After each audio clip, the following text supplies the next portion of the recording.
Aquilo que afastamos de nós devido ao complexo, devemos tragá-lo junto com a borra, se quisermos desvencilhar-nos dele.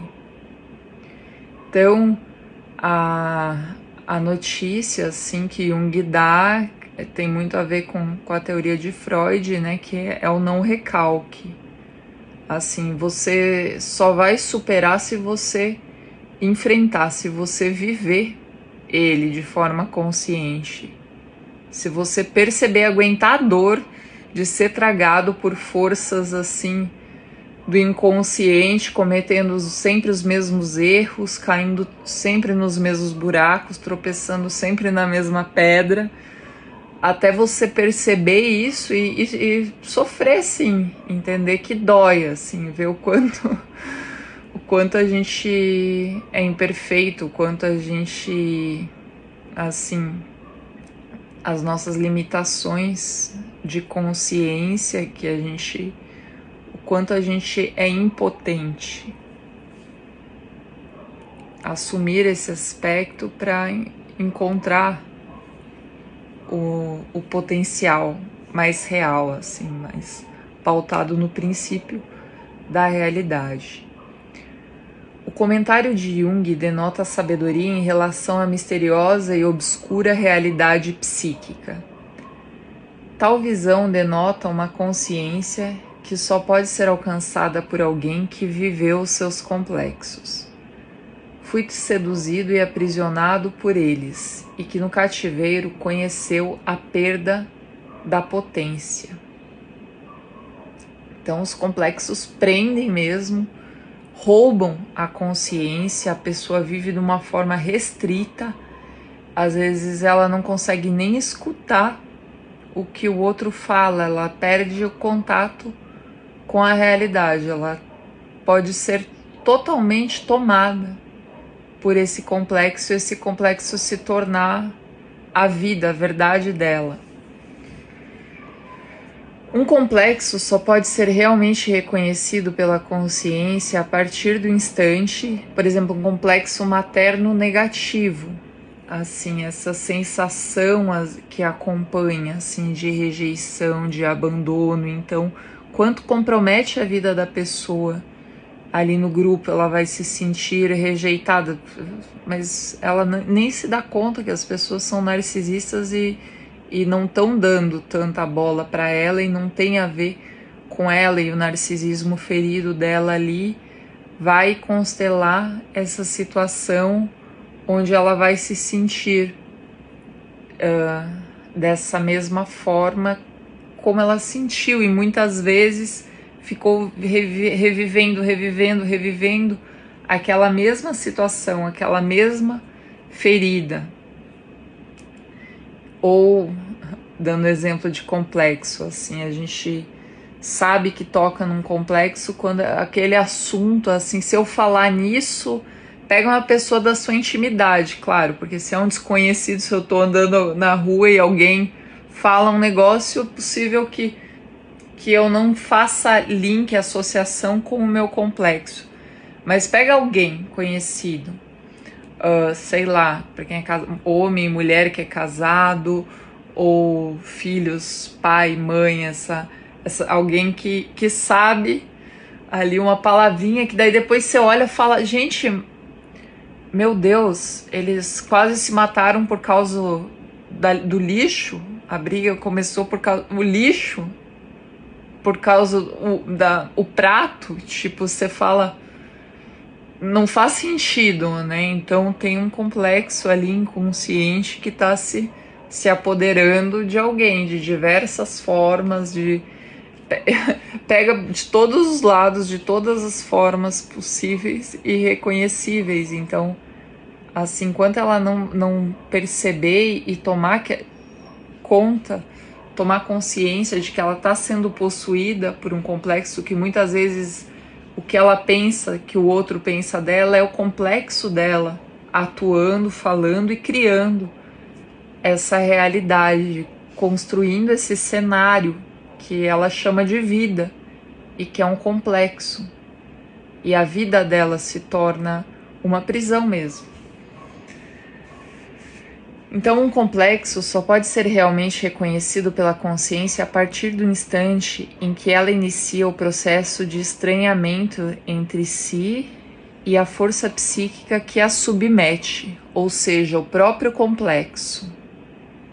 Muitas vezes essa voz assim que vem, vou pegar o Mário para Cristo.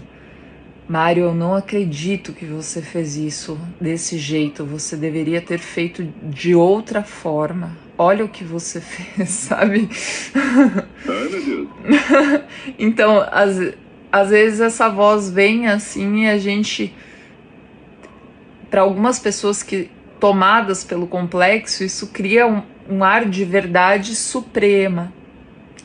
Quando a gente começa a dialogar com essas forças, com essas, principalmente quando elas são meio assim absolutas, aí assim é um complexo, assim, ele é absoluto, é algo intocável, é algo assim como se fosse uma lei, assim, como que se, não, mas isso é óbvio, cara, isso é a realidade mesmo daquele complexo, daquela pessoa.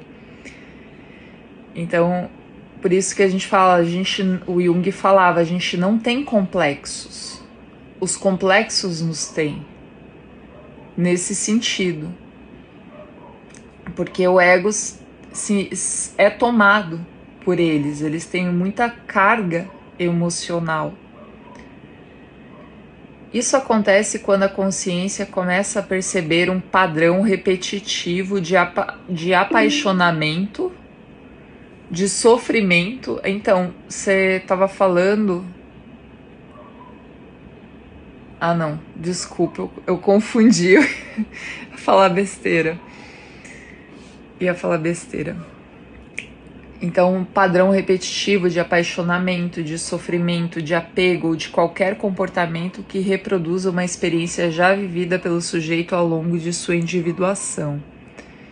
Então, às vezes, até ao longo desse caminho, algumas pessoas, quando percebem esses complexos, elas podem querer agir de forma radical, assim, tipo, não, eu tô vendo que o complexo me faz de gato e sapato, me pega pra capacho, né, pra monta em cima. Então a pessoa às vezes entra num lugar defensivo para não vivenciar, não atuar pelo complexo, às vezes evita a relação. Por exemplo, não vou mais me relacionar com outras pessoas, assim, não, justo pelo medo que tem de ser tomada por um complexo num momento de apaixonamento, de entrega, de vulnerabilidade.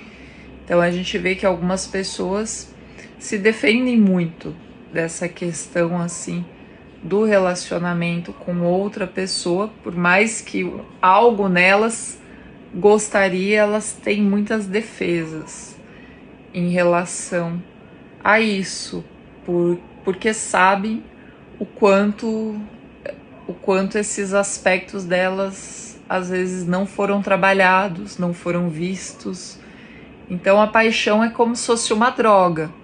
Se você faz uso de uma droga assim sem um intuito, ou medicamento, eu posso falar, sem um intuito, sem uma intenção, então quando a paixão acontece, que é algo assim, uma droga, uma espontânea, né, uma substância ali que espontaneamente alterou o seu nível, o seu padrão de consciência, você usar isso para integrar, não para se perder, não para se deixar escravizar pelo complexo, que é o que acontece geralmente na paixão.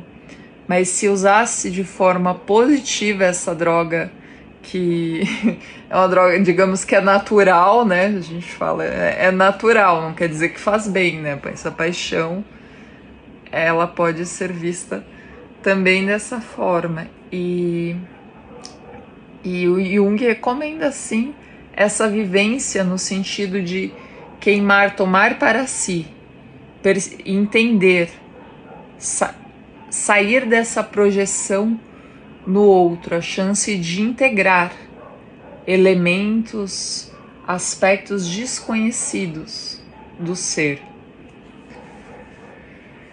Então podem ser padrões específicos de pensamento com associações sempre características que desembocam em racionalizações recorrentes.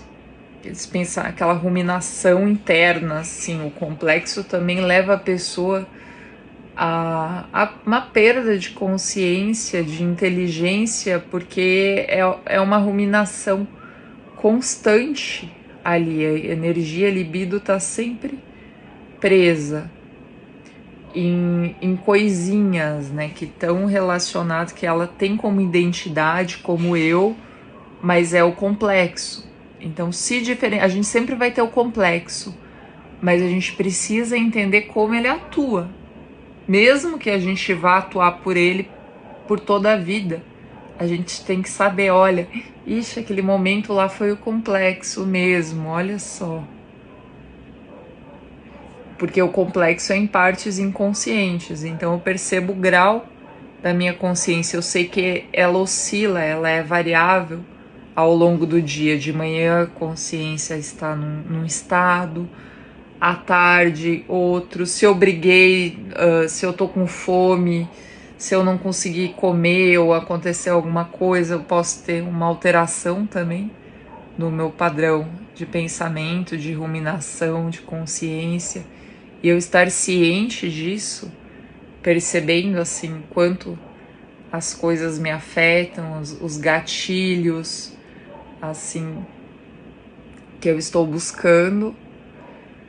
Então, às vezes a pessoa ali tá numa briga interna feroz, né?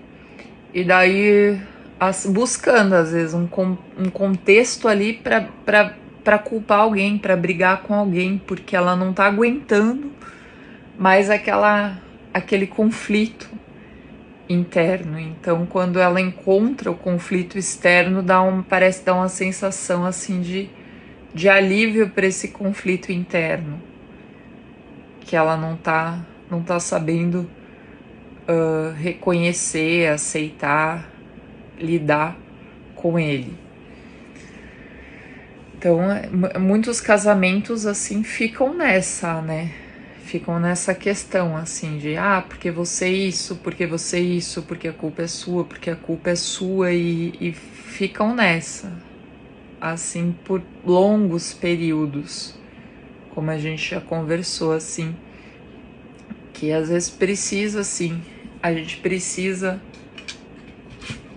estar com a gente consciente da nossa sombra, sair da idealização de si e do outro, e também não pegar a idealização do outro.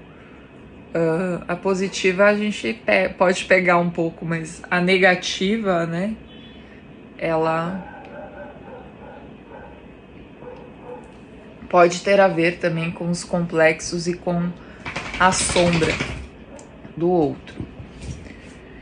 Um complexo só pode ser reconhecido pela consciência a partir do instante em que ela inicia o processo de estranhamento entre si, ela se diferencia, e a força psíquica que a submete, ou seja, o próprio complexo. Isso acontece quando a consciência começa a perceber um padrão repetitivo de apaixonamento, sofrimento, isso eu já li. Podem ser padrões específicos de pensamento com associações sempre características que desembocam em racionalizações recorrentes, que são como um labirinto de representações. Determinados locais, por exemplo, parecem nos remeter aos complexos. A locais assim, aquela memória afetiva, aquela cor, aquele cheiro, o que me traz ansiedade, calma, tranquilidade. Voltamos a sentir um clima psíquico característico que nos intoxica e rouba a energia criativa do self. Então eu vou entendendo porque em algumas situações eu errei a mão, eu fui demasiadamente defendida, eu agia como se eu estivesse sendo atacada, eu não estava sendo atacada. Então, percebendo os nossos complexos, que o quanto eles nos constituem, o quanto eles são aspectos nossos, a gente consegue se desvencilhar